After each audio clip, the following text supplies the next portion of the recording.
बिस्मिल्लाहिर्रहमानिर्रहीम एंड अस्सलाम वालेकुम। हमारे मीडिया से भाई आए हुए हैं, बहनें आई हुई हैं। तो वो इसलिए आए हैं कि वो देखना चाहते हैं कि इधर किस किस्म की एक्टिविटी है, क्या हो रहा है। तो मैं उनको ये बताना चाहता हूँ कि वो सब जानते हैं Pakistan society of internal medicine को। ऑलरेडी कराची में हमारी कॉन्फ्रेंस एक दफ़ा बड़ी सक्सेसफुल इसी होटल में हो चुकी है 3 साल पहले। तो आज हमारी 6th एनुअल कॉन्फ्रेंस है, छठी। और मकसद इसका सिर्फ एक है, मेनली वो यही है कि हम एक दूसरे से सीखें। जैसे हमने अभी बहुत सीखा अपने भाइयों से जो पाकिस्तान के नहीं दुनिया के बड़े इम्पोर्टेंट फिगर्स हैं मेडिकल जर्नलिज़म में। हेल्थ के जो रिसर्च होती है उसको किस तरीके से लिखा जाता है। और जाहिर है कि जब हम डॉक्टर बन जाते हैं पाकिस्तान में तो कोई ऐसा सिलसिला नहीं है कि हम अपने आप को लेटेस्ट नॉलेज से अपग्रेड कर सकें। गवर्नमेंट का कोई ऐसा इशू नहीं है। पीएमडीसी एक दफ़ा रजिस्टर हो गए तो सारी उम्र मरते दम तक आप रजिस्टर रहेंगे। तो आपकी री सर्टिफिकेशन, अब बीमारियाँ नहीं आती हैं, अदवायात नहीं आती हैं। पिछले 20 साल में मेडिसिन इतनी चेंज हुई है जितनी पिछले 200 साल में चेंज हुई है। तो अब किस तरीके से पता चलेगा, वो इन कॉन्फ्रेंसेस के ज़रिए पता चलता है। इन कॉन्फ्रेंसेस में हम कोशिश ये करते हैं कि हम रजिस्ट्रेशन फ़ी बहुत कम रखें ताकि आम डॉक्टर आके अटेंड कर सके। वेव ऑफ भी कर देते हैं हम। और हमारी कोशिश ये होती है कि हम बड़ी सादगी से करें। और हमारी कोशिश ये होती है कि इसमें रिसर्च लेटेस्ट की डिस्कशन हो ताकि अल्टीमेटली बेनिफिशरी हमारा मरीज़ है।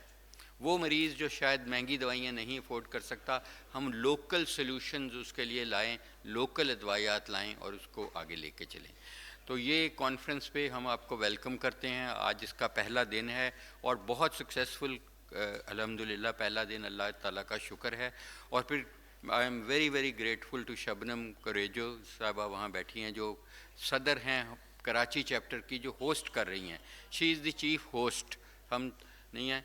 इनके सुबह मेंटर मेंटी प्रोग्राम हुआ जेपीएमसी में, इनके वहाँ पे ऑडिटोरियम में। और हमें बहुत खुशी हुई कि एटलीस्ट 80 के करीब जो पोस्ट ग्रेजुएट स्टूडेंट्स हैं उनको मेंटर्स, टॉप के जो मेंटर्स लेजेंड्स हैं मेडिसिन में, उन्होंने उनको बेड साइड पे ट्रेन कर रहे थे। और हम भी बहुत सीख रहे थे। मैं और आफ्ताब मोहसन वहाँ गए। और उसके बाद फिर यहाँ पे जैसे अभी सेशन हुआ, उससे पहले सेशन हुआ और अभी ये सेशन चलेगा। तो आज रात को हम डिनर के लिए जाएंगे। हमें होस्ट किया है अस्टोला आइलैंड में, वो आफ्ताब मोहसिन साहब बताएंगे। 7 बजे हम इधर से जाएंगे, वहाँ छोटी सी म्यूज़िकल इवनिंग है। अगेन पीएसआईएम उस नहीं कर रहा स्पॉन्सर, हमें होस्ट किया है फार्मास्यूटिकल कंपनी ने। तो हम चाहेंगे कि आप सब चलें, चाहे आप किसी भी फार्मास्यूटिकल से हैं, आप हमारे मेहमान हैं। You are most welcome, because वो एक पीएसआईएम को हर साल ये कहा जाता है। सुबह हमारी कॉन्फ्रेंस फिर 9 बजे शुरू होगी और साइंटिफिक बहुत सारे पेपर्स हैं, ज़रूर उससे सीखना सिखाना जारी रहेगा। और इसी तरह एक हमारी कल असेंबली है, तो आपको पूरा प्रोग्राम मिल जाएगा। परसों इंशाल्लाह कल रात को हमारी कॉन्वोकेशन होती है, जहाँ पे जो मुल्क के सबसे अच्छे फिजिशंस हम समझते हैं उनको एक प्रोसेस के ज़रिए अवार्ड की जाती है फेलोशिप। और उसके बाद कोई 6:30 बजे एक इनाग्रेशन हम नहीं करते क्योंकि वेस्ट ऑफ मनी है। हम एक प्रेसिडेंशियल लेक्चर करते हैं और वो प्रेसिडेंट, क्योंकि मैं हूँ इस वक्त, इन लोगों की सपोर्ट से और इन लोगों की वजह से जो मेरी टीम है, तो उसमें मेरी मर्ज़ी होती है कि मैं कौन सा टॉपिक बुक करूं। तो कल इंशाल्लाह बहुत अच्छा टॉपिक होगा, आपको बेइंतहा पसंद आएगा। You will fall in love with this topic. तो वो 7 बजे होगा और उसके बाद डिनर होगा इंशाल्लाह ताला। तो आप ज़रूर हमें ज्वाइन करें। फिर परसों भी इसी तरह पूरी कॉन्फ्रेंस चलती रहेगी और ये कॉन्फ्रेंस अख्ताम पज़ीर पहुँच होगी इंशाल्लाह ताला खैरियत से। And we will have learned so much, at least मैं तो लर्न कर भी रहा हूँ और आगे भी करूँगा। Thank you so much. Farhan Isa साहब हमारे बहुत बड़े सपोर्टर हैं। कल हम इन्हें ट्रिब्यूट पे करेंगे अपने प्रेसिडेंशियल लेक्चर में, क्योंकि इनकी मदद से जो कुछ हम कर सके हैं कर रहे हैं। तो मीडिया का अगर कोई सवाल है तो है ठीक है, वरना हम एक स्टडी अभी बात हो रही थी कि पेपर्स की पब्लिकेशन की, और जैसे आफ्ताब मोहसिन ने कहा कि रिसर्च अच्छी होगी तो अच्छे रिसर्च पेपर लिखे जाएंगे। पाकिस्तान में क्वालिटी की research is very very rare, और अगर वो हो भी जाए तो it is not necessarily converted into good research writing. तो जब मैं यूएचएस का वाइस चांसलर था, उस वक्त हमने ये सर्टिफिकेट कोर्स शुरू किया था, जो अब डिप्लोमा कोर्स बन चुका है of medical journalism, medical editing का। और मेरा ख्याल है उसका सेरा इन सब लोगों को जाता है जिन्होंने अभी बात की, और सबसे बढ़ के उसका सेरा, ऑल्दो मैं उसको सेरा बांधना नहीं चाहूँगा क्योंकि फॉर मैनी वो शौकत जावेद को जाता है। तो वो कोर्स से हम सब बहुत सीखते हैं, और उसकी वजह से जो इम्पैक्ट फैक्टर जर्नल सिर्फ 3 थे पाकिस्तान में, वो अल्हम्दुलिल्लाह डबल फिगर्स में चले गए हैं, और ये बहुत बड़ी चीज़ है। यूके में इम्पैक्ट फैक्टर जर्नल तकरीबन हज़ारों के करीब हैं। पाकिस्तान दुनिया का तीसरा बड़ा मुल्क बनने जा रहा है आज से चंद साल बाद। India will become most populous, then China and then Pakistan, और हमारे इम्पैक्ट फैक्टर जर्नल्स कितने कम हैं। तो इस तरह के कोर्सेज़ और यूनिवर्सिटीज़ को भी शुरू करने चाहिए ताकि हमारी बच्चों को शऊर पैदा हो रिसर्च करने का। तो आज जिस स्टडी को हम लॉन्च करने जा रहे हैं, हम 2 स्टडीज़ इस 6th एनुअल कॉन्फ्रेंस में ये हिस्ट्री बनेगी कि लॉन्च करने जा रहे हैं, एक आज और एक कल। आज जो हम लॉन्च कर रहे हैं, जिसकी बात कर रहे हैं, उसको ग्लाइको 3P स्टडी कहते हैं। जो कल हम लॉन्च करने जा रहे हैं वो एस्प्रिन पे है। एस्प्रिन देखा गया है कि बहुत एक मिरेकल दवाई है पिछली सदी की। आप स्ट्रोक अवॉइड करते हैं, आप हार्ट अटैक अवॉइड करते हैं, कैंसर अवॉइड करते हैं, साइकेट्रिक प्रॉब्लम्स अवॉइड करते हैं उससे। मैं पाकिस्तान एस्प्रिन सोसाइटी का हिस्सा हूँ, और मैं फिर भी प्रेसिडेंट भी रह चुका हूँ उसका। लेकिन चंद साल पहले एस्प्री और 5 स्टडीज़ आईं, जिनमें से 3 ऐसी थी जिन्होंने क्वेश्चन मार्क डाल दिया कि क्या इसका प्राइमरी प्रिवेंशन में इस्तेमाल करना चाहिए कि नहीं। एंड रिज़ल्ट ये हुआ कि उन्होंने कहा हाई रिस्क में करना चाहिए। अब हाई रिस्क में कोई रिसर्च हमारी पॉपुलेशन में होगी तो हमें पता लगेगा हाई रिस्क कौन है। मैं समझता हूँ बीइंग ए पाकिस्तानी, बिकॉज मैं जेनेटिक्स में काफ़ी काम करता रहता हूँ, मुझे शौक़ है next generation sequencing, Sengar sequencing का। तो हमारी जो म्यूटेशंस हैं 2 पाकिस्तानीज़ में, इस ओरिजिन में, जो हमें प्री डिस्पोज करती हैं to non communicable diseases NCDs, और हमें नहीं भी NCD है, हमारा हर तीसरे बंदा डायबिटिक है, हर दूसरा बंदे को ब्लड प्रेशर है। तो हमें जेनेटिक्स हमारे ऐसे हैं कि वी आर हाई रिस्क। तो this is what we want to prove और डिसप्रूव। तो वो बहुत बड़ा सैम्पल साइज़ है, तकरीबन 23,000 लोगों का। मेरी बहुत खुशी होगी अगर आप उसमें बढ़ चढ़ के हिस्सा लें। और वो 5-5.5 साल की स्टडी है, एस्प्रिन के प्लेसिबो कंट्रोल स्टडी है। उसको लॉन्च हमने जब किया पिछली दफ़ा तो उसी वक्त कोविड आ गया अनफॉर्चुनेटली, अल्लाह खैर करे अभी ना कुछ हो। तो हम उसको हमारे CRO बैठे हैं, तो उनके साथ डिमेंशन रिसर्च से खुरम ज़की साहब आए हैं, तो वो कल हम उसकी बात करेंगे। लेकिन मैंने कहा थोड़ा सा आपको बता दूं कि how this society is so much research oriented. और फिर जो हमारा जर्नल है और उसका सेरा जाता है अज़ीज़ुर्रहमान साहब को, और अज़ीज़ुर्रहमान साहब को जाता है, या उसका सेरा जाता है रिजवान को जो बैठे हैं, और उसका बहुत सारा मैं कहूँगा क्रेडिट जाता है शौकत जावेद साहब को। ये हमें डांटते रहते हैं, ये मुझ पे शाउट करते रहते हैं। मैं शाउट तो नहीं कर सकता अपनी टीम पे, मैं इन्हें अपने घर बुला लेता हूँ, कहता हूँ यार ये चिट्ठी पढ़ लो, और मैं बताऊँ कि उसमें सारी चीज़ें सही की होती हैं, हमने गलतियाँ की होती हैं। We must accept it. और बिलीव मी, हमारा जर्नल बहुत इम्प्रूव करता है इनकी क्रिटिसिज्म से। वी लव हिज क्रिटिसिज्म, चाहे वो कितनी भी कड़वी दवाई होती है, तो बिकॉज उसका एंड रिज़ल्ट बहुत अच्छा होता है। तो इसलिए तो हम we are a research centred society, and we are very happy to say that we are a research centre. हमारा इम्पैक्ट फैक्टर अगर आप देखें, कोविड में 1 of the highest in the world था। हमने 19 पब्लिकेशंस की थी, और New England journal included. New England journal impact factor 80। तो इस तरह हमने PSIM करती रहेगी इंशाल्लाह रिसर्च, और बहुत करेगी। और मैं बहुत शुक्रगुजार हूँ अपने छोटे भाई का, अली इमरान साहब का, अली, कि बिलीविंग इन अस मैंने इनको एक प्रपोज़ल दी।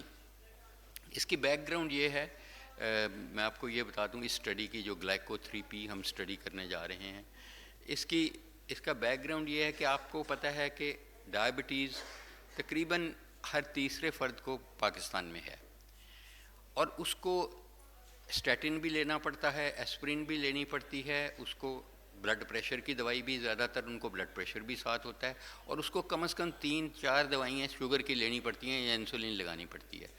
तो उसकी जो पॉलीफार्मेसी है उसको कम करने के लिए, उसकी कंप्लायंस बेहतर करने के लिए बहुत अच्छी इंटरवेंशन हुई चंद महीने पहले, और वो एक कंपनी से नहीं हुई, कई कंपनियों की लाइनें लग गई। वो थी कि एक DPP-4, एक मेटफॉर्मिन और तीसरी SGLT2 एक ही दवाई में कंप्रेस कर दो। अच्छा, अब ये हमने बग़ैर सोचे समझे कंप्रेस कर दी। मरीज़ों की एक्सेप्टेंस अच्छी है, लेकिन चंद मरीज़ ये कंप्लेंट करते हैं कि गोली इतनी बड़ी है कि हमें डर लगता है कि हम चोक ना हो जाएं।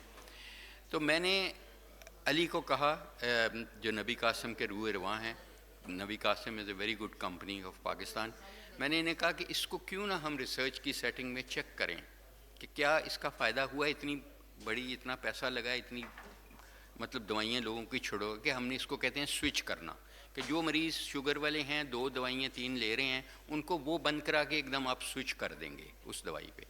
तो उसका क्या वो फियर की वजह से मरीज़ों का क्वालिटी ऑफ लाइफ पे क्या इफ़ेक्ट है, this is one of the secondary outcomes. तो ये स्टडी है जो जिसको मैं बहुत ब्रीफली डिस्कस करूँगा, और फिर बाकी हमारे CRO हैं, Pakistan society of internal medicine की जितनी स्टडीज़ शुरू होती हैं, खुर्रम ज़की साहब बहुत शुक्रगुजार हैं। ये करोड़ों में नहीं, लाखों में भी नहीं, चंद रुपयों में हमारा काम कर देते हैं। इनका ये मेहरबानी है कि इनके क्लिनिकल साइट एडिट सारा कुछ करते हैं, और मैं इनका बड़ा शुक्रगुजार हूँ। So this is a single pill switch study, और मैं बड़ी क्विकली आपको बता दूंगा, क्योंकि and this is an investigator initiated study, this has not been initiated by a pharma company, this is not industry initiated, this is initiated by one of the investigators, that is myself and my colleagues, many of them are sitting here, Tariq बैठा है, और many of them are sitting here। तो इनके हम patients को सारे test करा के HbA1c included everything, quality of life देख के बेसलाइन, एंड देन इसको स्विच करेंगे इनकी सिंगल पिल पे, और इसको 6 मंथ्स की स्टडी हम कह रहे हैं। और ये जो पिल हम दे रहे हैं, इस पे देर इसलिए लगी, प्रोटोकॉल में बड़ी कंट्रोवर्सी थी। इंटरनेशनली मैंने पीयर रिव्यू कराया कि किस वक्त ये पिल दी जाए। कंपनी रिकमेंड करती है इसको सुबह दी जाए, अक्सर हम इसको कर रहे हैं शाम को दे रहे हैं। अब आप कहेंगे माशाल्लाह आप मुझसे ज़्यादा समझदार हैं कि आप शाम को क्यों दे रहे हैं। मैं ये समझता हूँ कि जो मेटफॉर्मिन है ड्रग, ये शाम को काम करती है, उसका प्राइमरी एक्शन जो है लिवर पे है, which is the largest gland in the body for glucose homeostasis. तो हम अगर सुबह देते हैं तो ऑल्दो ये एक्सटेंडेड रिलीज फॉर्म में है, ठीक है, नो डाउट, लेकिन मैंने एक्सटेंडेड रिलीज के पूरे फार्माकोकाइनेटिक्स मंगवाए अली से, and I am very grateful for him, he shared with me the confidential documents. फिर मैंने इसको चेक कराया अपने तौर पे थर्ड पार्टी से, तो एक्सटेंडेड रिलीज जो मेटफॉर्मिन है वो 7 घंटे 8 घंटे के बाद ख़त्म हो जाती है। तो मुझे तो रात को चाहिए पेशेंट के लिए, क्योंकि रात को जब आप नहीं खाते तो ग्लूकोज प्रोडक्शन कहाँ से होती है, लिवर से, ग्लाइकोजेनोलाइसिस एंड देन ग्लूकोनियोजेनेसिस। तो हम इसको इसलिए रात को दे रहे हैं, that is the idea behind it, कि may be this is one of the things that we will find out with time. और हम इसको वंस डेली दे रहे हैं, और अगर वो इंसुलिन ले रहा है तो वो इंसुलिन लेता रहेगा पेशेंट, अगर वो कोई बाकी अपनी जो हाइपरटेंशन स्टैटिन वगैरह वो भी बैकग्राउंड थेरेपी में वो लेता रहेगा। और ये की कॉन्टेक्ट्स हैं, ये इसमें देखेंगे कि रिसर्च के कोऑर्डिनेटर हमारी 2 बच्ची हैं, उनकी फ़्लाइट लेट हो गई। ये एक्चुअली प्रेजेंटेशन उन्होंने करनी थी, वो दोनों की फ़्लाइट डिले हो गई, और ये हैं, और ADR रिपोर्टिंग जो है इसकी एडवर्स ड्रग वो डायरेक्टली मुझे है. My phone is open 24/7. Any ADR, whether related to drug, whether not related to drug, whether fatal, whether requiring hospitalization, has to be reported to me within 4 hours. 4 hours. फिर उसके बाद मेरी जिम्मेवारी होएगी कि what I do. So it has been approved by our own ethical committee with the NBC, National Bioethics Committee. तो again I am grateful to them कि इसकी अप्रूवल और ड्रैप से भी हमारी अप्रूवल हो गई है इसकी.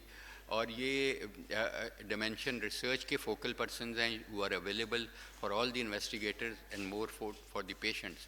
और ये स्टडी आप देख सकेंगे आज के बाद trials.com, trial.gov पे, which is a registration site for global studies in US based. नबी कासम के आई एम ग्रेटफुल अगेन कि उनके रीजन सारे रीजन में जो मैनेजर्स हैं they will act as focal person and facilitators. ये हम बैकग्राउंड मैंने डिस्कस कर ली, ऑब्जेक्टिव आपको बता दिया. अब मैं स्टडी बेसिकली पाकिस्तान में हमें सबको पता है कि कितनी है, और एवरेज जो HbA1c है अराउंड 7 और 8 के बीच में कहीं रहती है पब्लिक की. तो उसको हम देखना चाहते हैं कि अगर इसकी हमारी कंप्लायंस बेहतर होगी, अगर पॉली पिल देंगे अप्रोच, तो क्या वाकई हमारा मेटाबॉलिक कंट्रोल बेहतर हो जाएगा. So the primary objective is to evaluate the metabolic control over these 6 months, analyze changes in body weight, which is extremely important. हम एक्सपेक्ट करते हैं, हमारा हाइपोथेसिस ये है with metformin at least 2 drugs are weight neutral or maybe you get weight loss, minimal or moderate weight loss. और फिर hypoglycaemic events monitor करने हैं, और आगे क्वालिटी ऑफ लाइफ भी इसका वन ऑफ दी है कि उसके हमने क्वालिटी ऑफ लाइफ कैसे देखनी है कि मरीज़ कैसे परसीव करते हैं इस क्वालिटी ऑफ लाइफ को. This is N adaptive design trial. Adaptive design इसलिए है कि we will be allowed to modify the protocol if required in the middle of the study.